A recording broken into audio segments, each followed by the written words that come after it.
औज़ुबिल्लाहि मिनश्शैतानिर्रजीम बिस्मिल्लाहिर्रहमानिर्रहीम अल्हम्दुलिल्लाहि रब्बिल आलमीन अस्सलातु वस्सलामु अला अशरफिल अंबियाइ वल मुरसलीन सय्यदिना व नबिय्यिना व शफ़ीइ ज़ुनूबिना अबिल क़ासिम मुहम्मद अल्लाहुम्मा सल्लि अला मुहम्मद व आलि मुहम्मद व अला आलिहि त्तय्यिबीन अत्ताहिरीन अल मासूमीन अल मज़लूमीन अल मुंतखबीन अल मुंतजबीन व लअनतुल्लाहि अला अदाइहिम अजमईन अम्मा बअद फ़क़द क़ाल अल्लाहु तबारक व तआला फ़ी किताबिहिल मजीद व क़ौलुहुल हक़ बिस्मिल्लाहिर्रहमानिर्रहीम उदऊनी अस्तजिब लकुम सदक़ल्लाहुल अलीयुल अज़ीम। माह मुबारक रमज़ान की आज शब जुमा है और चूँकि शब जुमा है आज हम इसी के लिहाज से आपकी खिदमत में कुछ बातें जो हैं वो पेश करना है। सबसे अहम चीज़ ये कि शब जुमा एक बाफ़ज़ीलत शब है और रिवायतों में इसके बारे में बहुत कुछ मिलता है। 2-3 हदीस की तरफ मैं आपकी तवज्जो दिलाना चाहता हूँ। रसूल अकरम ने इरशाद फरमाया कि जुमे का दिन और शब जुमा यानी शब जुमा और जुमे का दिन ये मिलाकर जो 24 घंटे होते हैं, हर घंटे में खुदा 6 लाख लोगों को जहन्नम से आज़ाद करता है हर घंटे के ऊपर। शब जुमा और रोज़े जुमा ये इसमें जो टाइम होता है तो आप समझ सकते हैं कि इसमें जो है वो परवरदिगार आलम का कितना रहम व करम जो है वो अपने बंदों के ऊपर होता है। छठे इमाम ने एक जगह इरशाद फरमाया है कि शब जुमा फजीलत के लिहाज से किसी भी तरह से रोज़े जुमा से कम नहीं है। रोज़े जुमा की जो फजीलत है वही शब जुमा की फजीलत है। खुदावंद आलम फरिश्तों को शब जुमा मोमिन के इकराम के लिए पहले आसमान पर भेजता है। उन्हें कहता है कि जाओ तुम जो है वो पहले आसमान पर जाओ और मोमिन का इकराम और एहतराम करो। और फिर कहता है कि उनके हसनात और उनके नेकी को जो है वो ज़्यादा करो। जो उनके हसनात और नेकियां हैं उन्हें ज़्यादा करो, उनके गुनाहों को माफ़ करो। इसलिए ज़रूरी है कि आदमी शब जुमा में ज़्यादा से ज़्यादा दुआ और इबादत में जो है वो गुज़र बसर करे। 5वें इमाम ने इरशाद फरमाया कि खुदावंद आलम हर शब जुमा एक फ़रिश्ते को मामूर करता है और वो अर्श से आवाज़ लगाता है कि अगर कोई मोमिन बंदा ऐसा है जिसकी रोज़ी तंग हो गई है तो वो जुमे की सुबह होने से पहले मुझसे रोज़ी की ज़्यादती की दुआ करे, तो अगर उसने ऐसा किया तो मैं उसकी दुआ को पूरी करूँगा। मुनादी ये निदा लगाता है। तो शब जुमा में अगर वो अफराद के जिनकी रोज़ी तंग है, जिनका रिज़्क जो है वो तंग हो गया है, वो बारगाह खुदाबंदी में दुआ करे।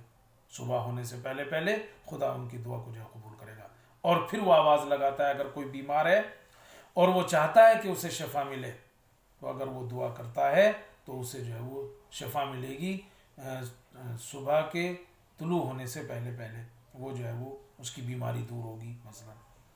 और तीसरी आवाज़ वो लगाता है कि अगर कोई मोमिन कैद में है और वो मुश्किलात में है और वो चाहता है कि उसकी मुश्किल आसान हो, तो वो सुबह होने से पहले पहले दुआ करे, खुदावंद आलम उसकी मुश्किलात को आसान करेगा।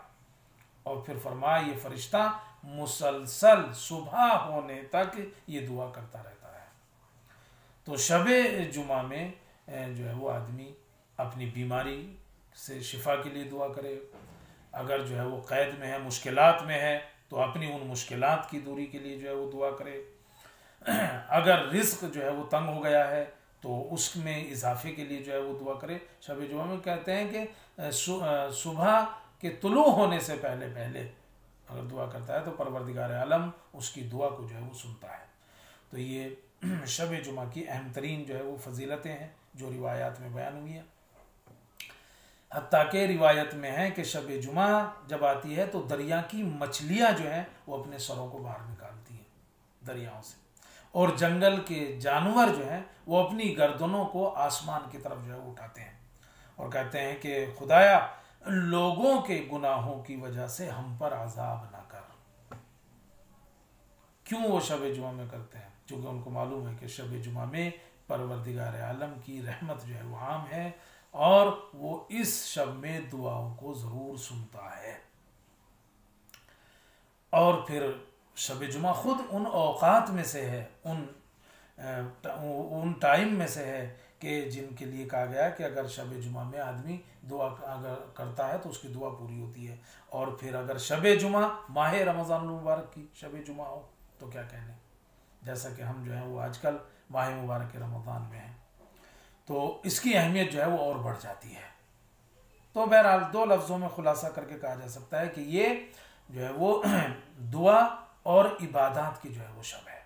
आदमी अपनी मुश्किलात को बारगाह खुदावंदी में जो है पेश करे। और वो तो मशहूरी है कि छठे इमाम ने फरमाया कि जो शख्स जुमेरात को जोहर से लेकर जुमे के दिन जवाल तक, जुमेरात को जोहर से लेकर अगले दिन यानी जुमे के दिन जवाल तक अगर इस दरमियान में मर जाता है तो खुदावंद आलम उसे फिशार कब्र से जो है वो बचाएगा। तो जुमेरात का आधा दिन हो गया और गोया जुमे का दिन जो है वो फिर पूरा हो गया। इसमें जो लोग मरते हैं उनके लिए भी जो है वो अल्लाह की तरफ से एक बड़ी इनायत होती है कि उन्हें फिशार कब्र से जो है वो महफूज रखता है। अब एक सवाल जो आता है वो ये कि शबे जुमा के पसंदीदा अमाल क्या हैं? दुआ मुनाजात की शब है मगर उनमें और चीजें जो रिवायात में आई हैं, आखिर आदमी ऐसा क्या करे? पसंदीदा अमाल क्या है जो रिवायतों में बयान हुए हैं? तो पहली चीज ये कि कुछ तो नमाज जो बताई गई है आदमी शब जुमा में, कुछ नमाजें हैं जिनके पढ़ने को कहा गया है। और एक तो वही कि जो मगरिब और इशा की नमाज है उसमें ज़रा सी तब्दीली हो जाए उस दिन करना जो है वो मुस्तहब है। तब्दीली का मतलब रकतों में तब्दीली नहीं है उसमें जो सूरे पढ़े जाते हैं उसमें, मसलन मगरिब और इशा की जो पहली रकत है कि उसमें सूरे जुमा पढ़े आदमी अलहम्द के बाद, तो उसमें सूरे जुमा पढ़े। अच्छा, और दूसरी रकत में इन दोनों की यानी मगरिब की दूसरी रकत में तो कुल वल्लाह पढ़े और इशा की दूसरी रकत में पढ़ने को कहा गया है सब्बिहिस्मा रब्बिकल आलल्लज़ी। तो इस तरह से ये चेंज करे आदमी जो है वो शब जुमा में जो मगरिब और इशा की नमाज है उसमें ये तब्दीली कर सकता है। क्या हुआ, मगरिब की पहली रकत में अलहम्द के बाद जो है वो आदमी को सूरह जुमा पढ़ना है और दूसरी रकत में अलहम्द के बाद कुल अल्लाह पढ़ना है, वही जैसा आमतौर से पढ़ते भी हैं। और इशा में पहली रकत में अलहम्द के बाद सूरह जुमा और दूसरी रकत में अलहम्द के बाद सब्बिहिस्मा रब्बिकल आलल्लज़ी, ये जो है वो पढ़े। मुस्तहब है कि आदमी शब जुमा जो है वो इस तरीके से करे। उसके अलावा आप जानते हैं 2 रकत नमाज और जो है वो बयान हुई है जिसमें हर रकत में अलहम्द के बाद 15 मरतबा सूरह ज़िलज़ाल है, इज़ा ज़ुलज़िलतिल अर्ज़ु ज़िलज़ालहा, कि आदमी जो है वो इसे जो है वो पढ़े। जो शख्स, रिवायतों में है कि जो शख्स ये नमाज पढ़े खुदा उसे कब्र के अजाब से भी महफूज रखेगा और रोज़े क़यामत भी अजाब से महफूज रखेगा। तो शब जुमा ये 2 रकत नमाज जो पढ़ना चाहता है ये पसंदीदा अमाल में से है कि हर रकत में अलहम्द के बाद 15 मरतबा सूरह ज़िलज़ाल है।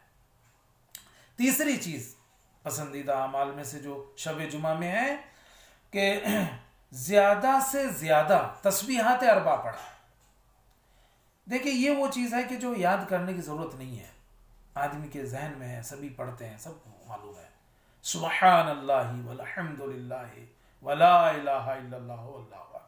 आप जानते हैं ना कि इसको तस्बीहात अरबा क्यों कहा जाता है? 4 तस्बीहें, चूंकि इसमें 4 तस्बीहें हैं, सुबहानल्लाह वल्हम्दुलिल्लाह वला इलाहा इल्लल्लाह और अल्लाहु अकबर।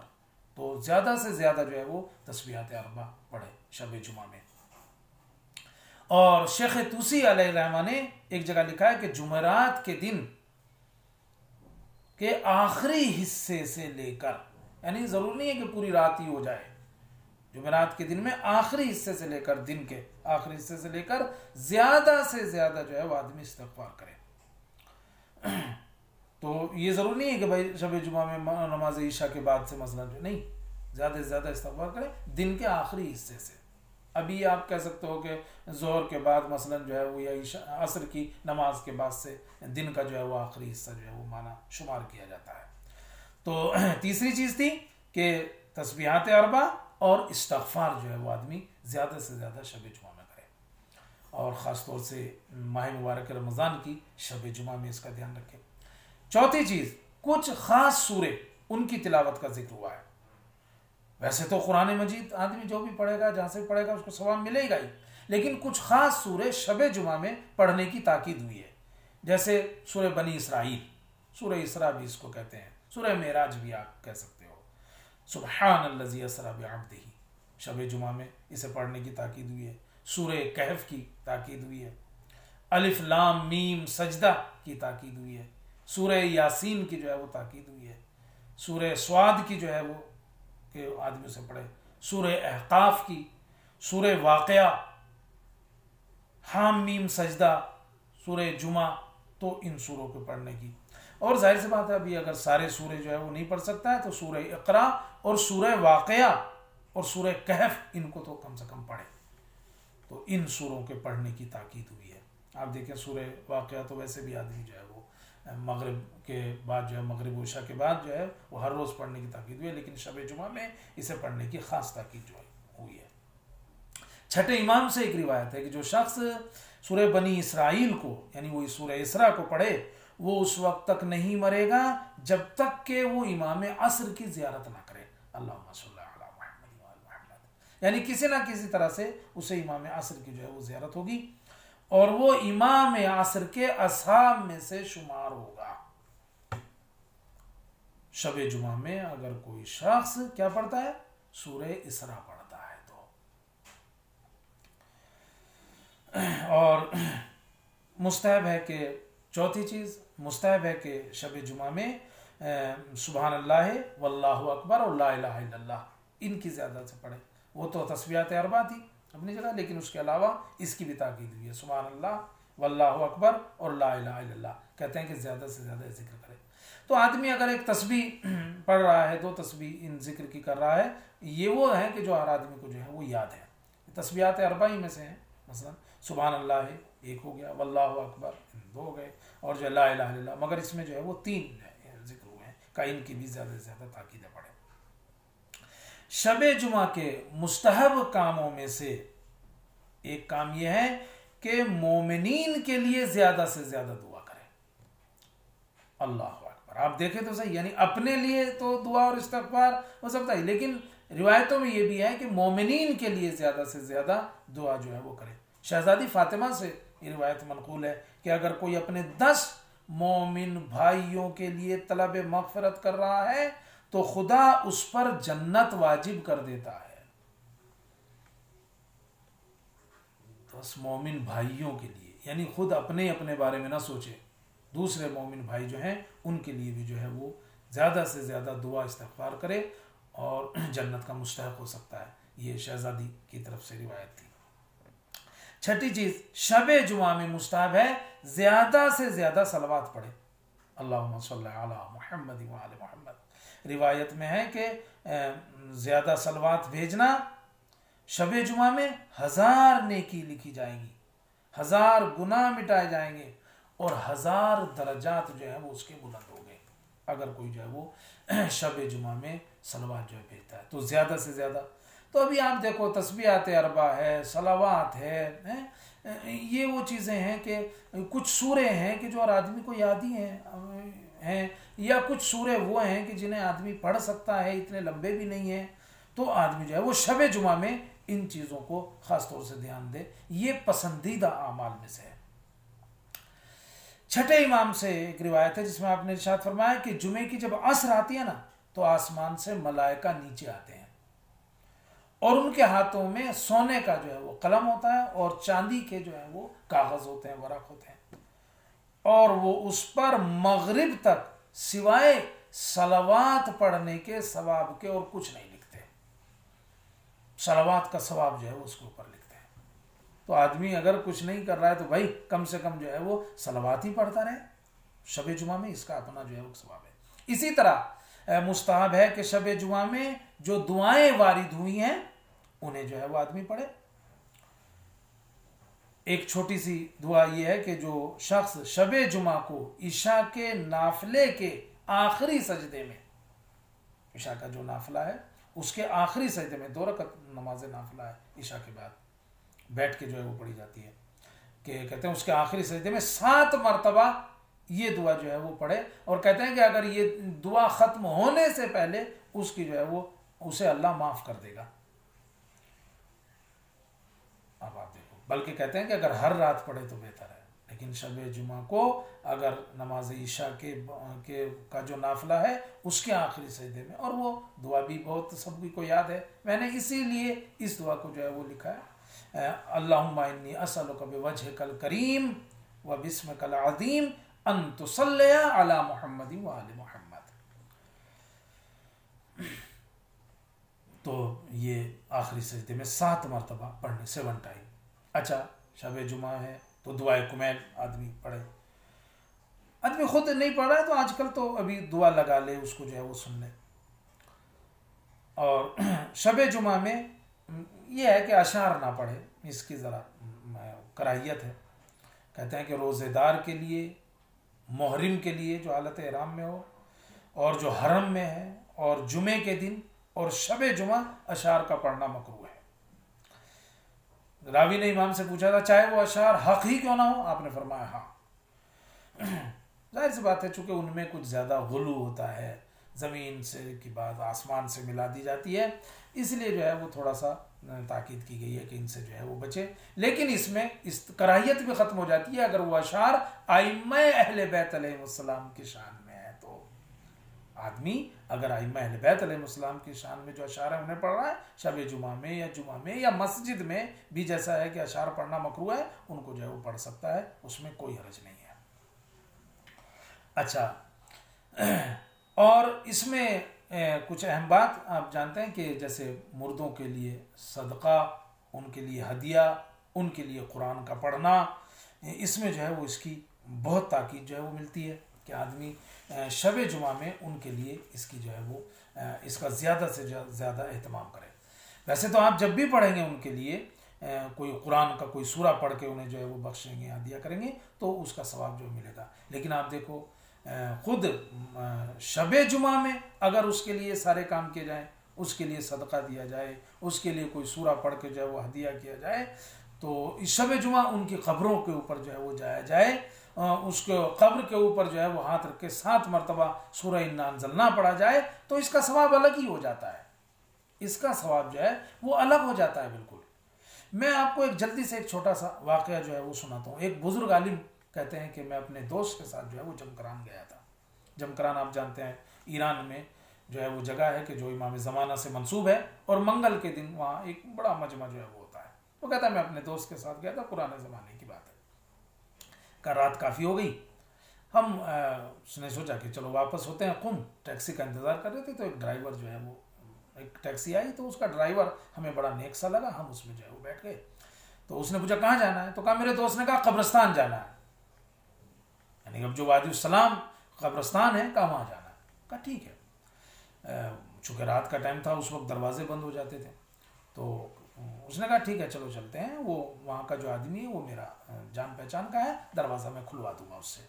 वो कहते हैं कि वो हमें लेके कब्रिस्तान में आया, उसने दरवाज़ा खटखटाया, वो आदमी आया जो वहाँ देखभाल करता था, उसने उसे पहचान लिया, दरवाज़ा खोल दिया, कहा हम लोग अंदर चले गए, वो ड्राइवर भी हमारे साथ आ गया, और हम कब्रों पर सूरह फातिहा वगैरह पढ़ने लगे। इतने में एक आदमी जो है वो हमारे पास से गुजरा, अब्बा जो है वो डाले हुए था। तो उस ड्राइवर ने उस आदमी से कहा कि आप तो बहुत दिनों से इस कब्रिस्तान में हैं, जब से आप इस कब्रिस्तान में आते जाते हैं, और आप हदिये के लिए तौर पर अगर कोई आपसे कहता है कि कुरान पढ़ दो तो आप वो भी करते हैं। कहा हाँ ये सब करता हूँ। कहा मगर इतने दिनों से कोई अजीब वाक़या ऐसा गुजरा है कि जो बताने लायक हो, आप बता सकते हो? उसने कहा हाँ वाक़या तो बहुत है। तो कहा फिर एक बताओ। उसने कहा कि अच्छा मैं आप तुम्हें एक चीज़ बताता हूँ। वो कहता है कि हमदान से एक बार एक जनाजा यहाँ लाया गया और लग रहा था कि किसी मुत्तकी परहेज़गार आदमी का जो है वो जनाजा है। कहते हैं कि उसको दफन किया गया। तो उसके बाद जो है वो उसके बेटे मेरे पास आए और उन्होंने कहा कि आप कुरान वगैरह पढ़ते हैं, अगर आप राज़ी हों तो हमारी तरफ से भी हमारे वालिद की कब्र के ऊपर जो है वो ये कुछ मखसूस सूरे हैं जो आपको शब जुमा पढ़ना है। और हम आपको इसका हदिया भी देंगे। हम महीने में एक बार आएंगे और आपको वो हदिया भी आपको जो है उसी वक्त जो है वो दे दिया करेंगे। वो कहते हैं कि ये कहता है कि मैंने कबूल कर लिया और शब जुमा आती थी तो मैं वो ख़ास सूरे जो उन्होंने मुझे कहे थे मैं उनके बाबा की कब्र के ऊपर बैठकर पढ़ता था। कई महीने गुजर गए इसी तरह से। का एक बार जो शब जुमा आई तो मेरे घर में कुछ मजदूर काम कर रहे थे, वो ज़रा लेट निकले घर से, तो मैं शब जुमा को ना आ सका कि जिसमें वो सूरे जो है वो पढ़ूं। लेकिन मैं अगले दिन यानी जुमे के दिन आया और मैंने वही सूरे जो मैं शब जुमा को पढ़ता था वो मैंने उनकी कब्र के ऊपर पढ़े। कुछ दिनों के बाद जब उनके बेटे आए तो उन्होंने कहा कि पिछले शब जुमा को हमारे बाबा खाम में आए हैं और उन्होंने शिकायत की है कि उनका जो हदिया था वो उन्हें नहीं मिला। तो कहने लगा कि हाँ ये बात सही है, मैं पिछले शब जुमा को चूंकि मेरे घर में कुछ लोग थे, मजदूर थे और वो देर से निकले तो मैं नहीं आया, लेकिन मैंने जुमे को जो है वो आके उसको जो है वो पढ़ा। उन तमाम सूरों को जो मैं शब जुमा पढ़ता था वही मैंने जुमे को जो है वो पढ़ा। तो आपने देखा कि उनके बाबा जो है वो शब जुमा को चूंकि उनको वो हदिया नहीं मिला था वो खाम में आए, अगरचे वो हदिया उनको जुमे को मिला और वही सूरे पढ़े। लेकिन क्यों? इसलिए कि शब जुमा में जो हदिया मिलता है उसकी फजीलत ही कुछ और होती है जो मुर्दों को मिलता है। और शब जुमा मुर्दे इंतज़ार करते हैं कि कब हमारे घर वालों की तरफ से हमारे लिए जो है वो हदिया भेजा जाए, और जिनको वो हदिया मिलता है वो बड़े खुश होते हैं और जिनको नहीं मिलता है वो मायूस होते हैं। इस सिलसिले में हम और भी वाक़यात जो है बयान कर सकते थे, लेकिन चूँकि वक्त जो है वो ख़त्म हो रहा है, बस हम चूँकि आज शब जुमा है और माह मुबारक रमज़ान की शब जुमा है और जैसे हालात चल रहे हैं आप देखें, जिंदों को भी दुआ की ज़रूरत है, मुर्दों को भी दुआओं की ज़रूरत है, सदक़े और हदिये की ज़रूरत है। शब जुमा में अपने जिंदा मोमिन भाइयों को भी फरामोश ना करें और इसी तरह अपने मुर्दों को भी फरामोश ना करें। अगर आप बाहर नहीं निकल सकते तो घर से बैठकर उनके लिए कुछ सूरे पढ़ें, हदिये करें। जा सकते हो तो जाके जो है वो हदिया करें, उनकी तरफ से जो है वो सदका दें, उनके लिए दुआ इस्तग़फ़ार करें जिस तरीके से अपने दुआ और इस्तग़फ़ार करते हैं। लिहाजा शब जुमा की इस फजीलत से फ़ायदा उठाते हुए, अल्लाह की रहमत आम से फ़ायदा उठाते हुए, ख़ास तौर से जो शब जुमा में अपने बंदों के ऊपर उसकी तरफ से नाजिल होती है, सभी को जो है वो याद रखें। ख़ास तौर से उन मरहूमीन को भी जो गुज़िश्ता माह रमज़ान में हमारे साथ थे और इस माह रमज़ान में हमारे साथ नहीं है, उनके लिए भी जो है वो इस्तग़फ़ार करें, उनके लिए भी जो है वो सूरह फातिहा की जो है वो तिलावत करें। अस्सलामु अलैकुम व रहमतुल्लाह।